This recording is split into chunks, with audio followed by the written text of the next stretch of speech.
এই কথাগুলি শোনার জন্য শুধু নয়, অনুভবের জন্য।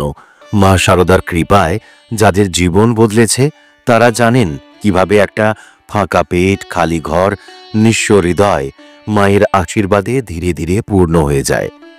মনটা খুব ভারী লাগছে, অকারণে চোখ ভিজে যাচ্ছে, কোনো কিছু ভালো লাগছে না। ঘরের ভিতর চারপাশে লোকজন থাকা সত্ত্বেও আমি যেন একা, এরকম মনে হচ্ছে। বিশ্বাস করুন, এই কথাগুলো শুনে যার বুকের ভিতর মোচড় দিচ্ছে, এই ভিডিওটা শুধু তার জন্য। জীবন কখনো কখনো এমন একটা জায়গায় দাঁড় করায় যেখানে আকাশ অন্ধকার, বাতাস ভারী, আর বুকটা বোবা কান্নায় জমাট বাঁধা। বন্ধু ডাক দেয় না, পরিবার বোঝে না, আর ভিতরটা রোজ একটু একটু করে ফাঁকা হতে থাকে। শোনো, এমন সময়ে মা শারদার একটা কথা আছে, একটা মাত্র কথা, যা দিন রাত, সকাল বিকেল, শুয়ে বসে, হাঁটতে হাঁটতে, গাড়িতে, রান্না করতে, যখন খুশি বললে এই কথাটা তোমার সমস্ত যন্ত্রণার ভার কেড়ে নেবে। যারা সত্যি কাঁদছে বুকের ভিতর, শুধু তাদের জন্য এই আশ্রয়। কষ্ট কখনো ডাক দেয় না, ও এসে হুট করে বুকের ভিতর বাসা বাঁধে। আর যন্ত্রণা, সে তো নীরব চোরের মতো, চোখের কোণে জল রেখে পালায়। কিন্তু সুখের খবর হলো, একটা ডাক আছে, এক আশ্রয় আছে। না, মন্ত্র জপ করতে হবে না, উপবাসও করতে হবে না, শুধু একবার প্রাণ থেকে এই একটা কথা বলতে হবে। দেখো, ভিতরের ভার কোথায় যে উধাও হয়ে যাবে বুঝতেই পারবে না। যখন খুব টেনশনে থাকবে, যখন চোখ ভিজে যাবে, যখন হঠাৎ বুকটা ফাঁকা ফাঁকা লাগবে, তখন সঙ্গে সঙ্গে বলো এই কথাটি, যেটা আজকে ভিডিওতে আমি আলোচনা করব। আর কিছু না পারলেও এই কথাটা বলো। বিশ্বাস করো, এটা বলতে বলতেই মনটা আস্তে আস্তে হালকা হয়ে যাবে। জীবন যতই কঠিন হোক, একটা জায়গা সবসময় খোলা থাকে। সেই জায়গাটার নাম মা শারদা। তার বলা একটি মাত্র কথার মধ্যে আছে ভাঙা বুকের ওষুধ, এলে যাওয়া জীবনের দিশা, আর হারানো আলো। তাই যারা খুব কষ্টে আছেন, আজ এই কথাটা অন্তর থেকে বলুন। দেখুন কোথা থেকে আলো ঠিক আসবে। ভালোবেসে বুকের ডায়েরিতে লিখে রাখুন, এই কথাটা একদিন জীবন বদলে দেবে। বন্ধুরা, যদি আজকের এই কথাগুলো তোমার হৃদয় ছুঁয়ে গিয়ে থাকে, একবার কমেন্টে লিখে দাও, ভিডিওটা শেয়ার করে দিও। জানো তো, তোমার পরিচিত কেউ হয়তো এই কষ্টের মাঝখানে আশ্রয় খুঁজছে। আর হ্যাঁ, ভুলে যেও না, চ্যানেলটা সাবস্ক্রাইব করে পাশে থেকো, কারণ এই চ্যানেলটা HNIL01 শুধু ভিডিও দেয় না, আমি তোমাদের বন্ধু সাইকোলজিস্ট নীল, ভাঙা বুকের গোপন আশ্রয়। রাত প্রায় 2টো, কলকাতার এক পুরনো ভাড়ার ফ্ল্যাটের ঘর। জানলা দিয়ে ভেসে আসছে শীতল হাওয়া। ঘরের এক কোণে বসে আছে পায়েল। ছোট্ট একটি ল্যাম্পের আলোয় তার চোখের নিচের অন্ধকার স্পষ্ট। এক সময় তার জীবনে হাসি ছিল, আনন্দ ছিল, কিন্তু এখন সব যেন স্মৃতি। 4 মাস আগে সবকিছু এক মুহূর্তে বদলে গিয়েছিল। তার স্বামী সুমিত, একজন ব্যাংকের অফিসার, হঠাৎ একটি দুর্ঘটনায় চলে গেল। পায়েল তখন 8 মাসের অন্তঃসত্ত্বা। তার মেয়েটি জন্মানোর আগেই বাবা হারিয়েছে। মেয়েটির নাম রেখেছে অন্বেষা। কিন্তু সেই অন্বেষা জন্মের কয়েক ঘন্টার মধ্যেই চলে গেল। পায়েলের কাছে তখন জীবন অর্থহীন। কেন আমি বেঁচে আছি? পায়েল এই প্রশ্নটাই প্রতিদিন নিজেকে করে। অফিস ছেড়ে দিয়েছে, রাস্তায় বেরোলেই পরিচিত মুখগুলো করুণা নিয়ে তাকায়। কেউ কেউ বলে, কি পাপ করেছিলে পায়েল, ঈশ্বর তো সব নিয়ে নিল। এই কথাগুলো শুনে ভিতরটা আরো ভেঙে যায়। রাতে ঘুম হয় না, মনে হয় নিজেকে ফ্রেশ করে দিই, কিন্তু শেষ পর্যন্ত পারিও না। প্রতিদিন রাত গভীর হলে পায়েল তার মেয়ের ছবির দিকে তাকিয়ে বলে, অন্বেষা, তুই কেন আমায় ছেড়ে চলে গেলি মা? সেদিন বিকেলে পায়েলের ফোনে তার ছোটবেলার বন্ধু শ্রেয়া ফোন করলো। শ্রেয়া সব শুনেছে। কথায় কথায় সে বলল, পায়েল, তোকে আমি একটা কথা বলবো। মা শারদার কথা জানিস তো? তিনি বলতেন, যারা খুব কষ্টে আছে তারা যদি কিছুই করতে না পারে তাহলে শুধু একবার বলুক, মা আমি তোরই, তুই আমায় রক্ষা কর। তুই বলতো, দেখবি কিছু বদলাবে নিশ্চয়ই। পায়েল হেসে বলল, এসব কথায় কিছু হয় না। ভগবান যদি থাকতেন আমার জীবন এভাবে শেষ হয়ে যেত না। শ্রেয়া বলল, পায়েল, একবার অন্তত বল, কিছু হারাবি তো না? কিছু হারাবি না? সেই রাতে পায়েল আবার ঘুমোতে পারেনি। গভীর রাতে জানলার বাইরে তাকিয়ে বলল, মা সারদা, তুমি বলেছিলে এই কথাটা বললে সব ঠিক হয়ে যায়। আমি জানি না এটা ঠিক কি না, কিন্তু আমি চেষ্টা করব। মা, আমি তোরই, তুই আমায় রক্ষা কর। শব্দগুলো বলা মাত্রই পায়েলের চোখ থেকে ঝরঝর করে জল পড়তে লাগলো। মনে হলো এতদিন ধরে জমে থাকা সমস্ত কান্না যেন আজ বেরিয়ে আসছে। সেই কান্নার মধ্যে কোথাও একটুখানি শান্তিও পেল। পরের দিন পায়েল ঠিক করলো সে আবার অফিসে যাবে। মানুষ কি বলবে সেটা আর তার মাথায় নেই। অফিসে গিয়ে কাজে মন দিল। একদিন তার বস তাকে বলল, পায়েল, আমরা জানি তুমি খুব কষ্ট পেয়েছ, কিন্তু আমরা তোমার পাশে আছি। সেই কথাগুলো শুনে পায়েলের মন আরো দৃঢ় হলো। ধীরে ধীরে পায়েল তার জীবনের ভার কাটিয়ে উঠতে শুরু করলো।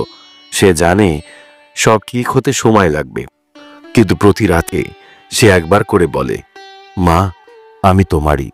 আর প্রতিদিনই তার মনে হয় অন্ধকার থেকে আলো একটু একটু করে আসছে তার কাছে। পায়েলের জীবন আবার স্বাভাবিক হয়েছে। সে এখন বিভিন্ন সেবামূলক কাজে নিজেকে নিয়োজিত করেছে। পায়েল বলে, মা সারদার সেই কথাগুলো যদি সেদিন না শুনতাম, আজ আমি হয়তো বেঁচেই থাকতাম না। সেই ছোট্ট কথাগুলো আমার জীবন পাল্টে দিয়েছে। এই গল্পটি পায়েলের নয়, আমাদের সবার। কষ্ট যতই গভীর হোক, মায়ের সেই আশ্রয় কখনো ফুরিয়ে যায় না। শুধু একবার অন্তর থেকে বলো, জীবন বদলে যাবে। শব্দে শব্দে যন্ত্রণা থেকে মুক্তির কুর। স্মৃতি বোঝে না সময়, সময় বোঝে না হৃদয়ের ব্যথা, আর ব্যথা বোঝে না এই নিষ্ঠুর পৃথিবী। হঠাৎ কোনো একদিন ভিড়ের মধ্যে একা হয়ে যাওয়ার যন্ত্রণা যে বুঝেছে, সে জানে সেই মুহূর্তে কেউ পাশে থাকে না, কেউ চোখের জল মুছে দেয় না। একটা বোবা কান্না গলার কাছে দলা পাকিয়ে বসে থাকে, কিন্তু একটা আশ্রয় থাকে একটিমাত্র মায়ের কোলে লুকিয়ে থাকা যায়। তিনি মা সারদা। তিনি বলেছিলেন, তোদের দুঃখ আমি জানি রে, তোর আর ভক্তি না থাকলে শুধু একবার বলবি। এই কথাটা শুনতে বড় সহজ, কিন্তু জানো, এই কথার ভিতরেই লুকিয়ে আছে সমস্ত অশান্তির ওষুধ। জীবনের ঘন কালো অন্ধকারে আলোর একটিমাত্র রেখা। যখন জীবন মুখ ফিরিয়ে নেয়, সময় এমন একটা নিষ্ঠুর শিক্ষক যে আগে পরীক্ষায় ফেলে, তারপর শেখায়। কখনো কখনো সব দিক বন্ধ হয়ে যায়, দরজাগুলো বন্ধ, জানলাগুলো বন্ধ। তখন কি সত্যি সব শেষ? না, একটির মাত্র দরজা সবসময় খোলা থাকে, মা সারদার আশ্রয়। তিনি তো বলেছিলেন, আমি তো আছি রে, ভয় করিস না, আমি তোকে ধরব। এই কথাগুলো শুধু বাণী নয়, এগুলো একান্ত আশ্বাস। যখন নিজের গায়ের ভার নিজে বইতে পারো না, তখন এই কথাগুলো বুকে জড়িয়ে নিও। এই ডাকে কোনো মন্ত্র লাগবে না। মায়ের ডাকে মন্ত্র দরকার নেই, পালকির দরকার হয় না, পুষ্পাঞ্জলি লাগে না। শুধু একটা কথা, মা তো নিজের সন্তানের কাছে কোনো আয়োজন চান না, চান না পাঠা বলি, চান না প্রদীপ। তিনি শুধু চান এই ডাক, এই বিশ্বাস। পুরনো শাস্ত্র বলে, মাতৃস্মরণে শত্রু বন্ধু হয়। যার মনে সত্যি মা থাকে, তার জীবনে কখনো অন্ধকার পুরোপুরি থাকে না। যন্ত্রণার শেষ সীমানায় মায়ের নাম। মন যখন একদম ভেঙে চুরমার হয়ে যায়, যখন মনে হয় আজ বোধহয় আর পারবো না, ঠিক তখনই মায়ের নাম আস্তে করে ঠোঁটে দিয়ে দেখো। তুমি বুঝতেই পারবে না কখন ভেতরটা হালকা হয়ে গেছে। মা সারদা বলতেন, তুই যা করিস রে, ভগবান তোকে দেখছে। যখন তুই পারবি না, তখন আমি আছি। এই কথার ভিতরেই লুকিয়ে আছে মুক্তির পথ। আজ তোমার জন্য এই কথাটা। তুমি যেখানেই থাকো, যে অবস্থাতেই থাকো, একবার শুধু বলো, মা, আমি তোরই, আমি তোকে ছাড়া আর কাউকে চাই না। বিশ্বাস করো, এমন এক অদৃশ্য আশ্রয় তোমার চারপাশে জড়িয়ে আসবে, যা এই দুনিয়ার কেউ দিতে পারে না। এই কথাটুকুই তোমার সমস্ত যন্ত্রণা মুছে দেবে। এই পৃথিবী কাউকে দেয় না কিছু, শুধু নেয়। কিন্তু মা সারদা আজও অপেক্ষা করে আছেন। তুমি ডাকলে তিনি ছুটে আসবেন। তিনি তো বলেছিলেন, আমি তো তোদের ফেলে দেব না, আমি আছি রে। তাই যখন খুব একা লাগে, যখন চোখের জল কারো নজরে পড়ে না, তখন অন্তর থেকে এই কথাটা বলো, মা, আমি তোরই। দেখবে কোথা থেকে এক টুকরো আলো এসে তোমার সমস্ত অন্ধকার ভেদ করে দেবে। কারণ মা কখনো ফেলে দেন না। বন্ধুরা, যদি এই কথাগুলো তোমার মন ছুঁয়ে যায় তবে কমেন্টে একবার লিখো, মা আমি তোরই। এই কথাটা তোমার জীবনে আলো নিয়ে আসবে। হাল ছেড়ে দিও না, মা তো আছেই। দেখো, সময় সব কেড়ে নিতে পারে, বন্ধু, আত্মীয়, আপনজন, এমনকি নিজের ভরসাটুকুও। কিন্তু একটা আশ্রয় আছে যা কখনো ভাঙে না। একটা কোণ আছে যেখান থেকে আজও কেউ ফিরিয়ে দেয় না। কান্নায় গলা ভিজে গেলে, বুকের ভার ধরে রাখতে না পারলে, সেই আশ্রয়ের নাম মা শারদা। জীবন যখন এমন এক ঘূর্ণিতে ফেলে দেয় যেখানে ভরসার ঠাঁই নেই, ঠিক তখনই তিনি বলেন, আমি তো আছি রে, ভয় করিস না। এই কথাটা শুধু কথা নয়, এটা এক জীবন্ত আশ্বাস যা শুনলে বুকের সমস্ত চাপা কান্না এক লহমায় গলে জল হয়ে যায়। মা শারদার বাণীর মধ্যে এমন একটা আলাদা শক্তি আছে যা ভাঙা মনকেও গড়ে তোলে। তিনি কখনো বলেননি, তুই এত মালা জপ কর, তুই এত উপবাস কর। তিনি জানতেন মানুষের কষ্টের ভিতর দাঁড়িয়ে কঠিন সাধনা করা যায় না। মা বলতেন, যখন পারবি না শুধু বল, মা আমি তোরই, তাতেই হবে। এই একটা কথার মধ্যে যে আশ্রয়ের দরজা খোলা আছে তা বোঝার জন্য জীবন একবার ভাঙতেই হবে। আর একবার ভাঙলে আর কেউ ডাকুক না ডাকুক, মা শারদা তো আছেই। শাস্ত্রে বলা আছে, মাতৃভক্তির তুলনা নেই, দেবতাদের মধ্যেও মাতৃরূপ সবচেয়ে শ্রেষ্ঠ। ঋগ্বেদ থেকে মহাভারত পর্যন্ত এক বাক্যে বলা হয়েছে, মাতৃবাক্যে শিবভাব, মানে মায়ের মুখের কথা শিবের বরাবরের মতো ফলপ্রসূ। তাই তো মা শারদার বলা, আমি তো তোদের ফেলে দেব না রে, এই কথার দাম কোনো সোনার মুদ্রায় হয় না। এর দাম হয় চোখের জলে, ভাঙা বুকের ভরসায়।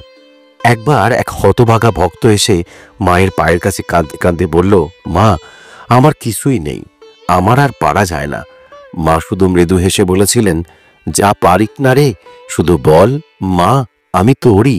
এই কথাটা বলবি, দেখবি তুই হারবি না, তোর কষ্টও থাকবে না। সেই ভক্ত এই কথাটাই ধরে রেখেছিল, আর আশ্চর্যভাবে ধীরে ধীরে তার জীবনের অন্ধকারটা হালকা হয়ে গিয়েছিল। আজ তোমার সেই কথাটাই দরকার। তুমি যা করো, যে অবস্থাতেই থাকো, এই কথাটা একবার ভিতর থেকে বলো, মা আমি তোরই। দেখবে কোথা থেকে জানি না একটু একটু করে বুকের ভার হালকা হয়ে যাবে, শ্বাস নিতে পারবে, আর অনুভব করবে এও তো আছেই, যিনি কখনো মুখ ফিরিয়ে নেন না। মা শারদা আজও আছেন, তার করুণা আজও বয়ে চলেছে। শুধু সেই আশ্রয়ে আসতে জানতে হবে। যখন জীবন তোমার কাছ থেকে সব কেড়ে নেবে, যখন কান্নাটাও আর বেরোবে না, তখন এই কথাটাই বলবে, মা আমি তোরই। তখন দেখবে আশ্রয় আর আলো ঠিক চলে আসবে, কারণ মা কখনো তার সন্তানের হাত ছেড়ে দেন না। বন্ধুরা, যদি এই কথাগুলো তোমার বুকের কোথাও বাজে, তাহলে কমেন্টে একবার লিখে ফেলো, মা আমি তোরই। কারণ তোমার এই ডাকও মা শুনবেন আজই, এই মুহূর্তে। কখনো এমন হয় না, চারপাশে ভিড়, বুকের ভিতর একা একা লাগছে, অকারণ কান্না আসে, কোনো কিছু ভালো লাগে না, কেউ বুঝতে চায় না, কেউ বোঝে না, আর তখন জীবনটা যেন একটা হাহাকার হয়ে যায়। এই হাহাকারের মধ্যেই এক জায়গা আছে, একটা নাম আছে। যারা সত্যিই কষ্টে আছেন তারা জানেন, মায়ের ওই একটা কথা শুনলে মনে হয়, আরে কেউ তো আছেই আমার জন্য, শুধু আমার জন্য। মা শারদা বলতেন, যখন সব দিক বন্ধ, যখন নিজের মুখটাও দেখতে ইচ্ছে করে না, তখন শুধু বলবি, মা আমি তোরই। জানি এই কথাটা মুখে বলা সহজ, কিন্তু যে বুকের ভিতর যন্ত্রণা নিয়ে এই কথাটা বলে, সে জানে এই একটা শব্দ বুকের ভার কোথা থেকে যেন তুলে নিয়ে যায়। জপ করতে হবে না, পুজো করতে হবে না, তাতে কিছু যায় আসে না। শুধু একবার মনের ভিতর থেকে বলো, মা আমি তোমারই। এটা শুধু একটা কথা নয়, এটা এক জীবন্ত আশ্রয়। পুরাণ বলে, যে মাতৃস্মরণে ডাকে তার দুঃখ ঈশ্বর নিজে লাঘব করেন। মহাভারতে কৃষ্ণ বলেছিলেন, যে একবার ভগবানের নাম নেয় তার কষ্ট আমি ভাগ করিনি। আর মা শারদা তো মায়ের মূর্ত রূপ, তিনি কখনোই সন্তানের মুখের কথা না শুনে থাকতে পারেন না। তাই তিনি বলতেন, তুই পারিস না, ঠিক আছে, কাঁদিস তুই আমার কাছে এসে। একবার এক মহিলা, যার সব হারিয়ে গেছে, স্বামী, সন্তান, সংসার, সে এসে মায়ের কাছে কাঁদতে লাগলো। মা শুধু মাথায় হাত রেখে বলেছিলেন, তুই পারবি না জানি, তুই শুধু এই কথাটি বল, মা আমি তোমার। তখন সে বলেছিল, মা শুধু এটা বললেই হবে? মা মৃদু হেসে বলেছিলেন, হ্যাঁ, কারণ আমি তো আছি, ভয় করিস না। এরপর সে শুধু এই কথাটাই বলতো। কত রাত কাঁদতো, জানলা দিয়ে তাকিয়ে থাকতো, কিন্তু শেষমেশ তার জীবনে একটা আশ্চর্য বদল এলো। আজ যখন সম্পর্ক ভাঙে, বন্ধুরা বিশ্বাসঘাতকতা করে, নিজের উপর ভরসা থাকে না, তখন কেউ পাশে থাকে না, শুধু একটা নাম, মা শারদা। বন্ধুরা, যদি এই কথাগুলো তোমার মনের কোথাও ছুঁয়ে যায়, তাহলে কমেন্টে একবার লিখে দিও, মা আমি তোমারই। দেখবে এই কথাটা তোমার জীবনের গল্প বদলে দেবে।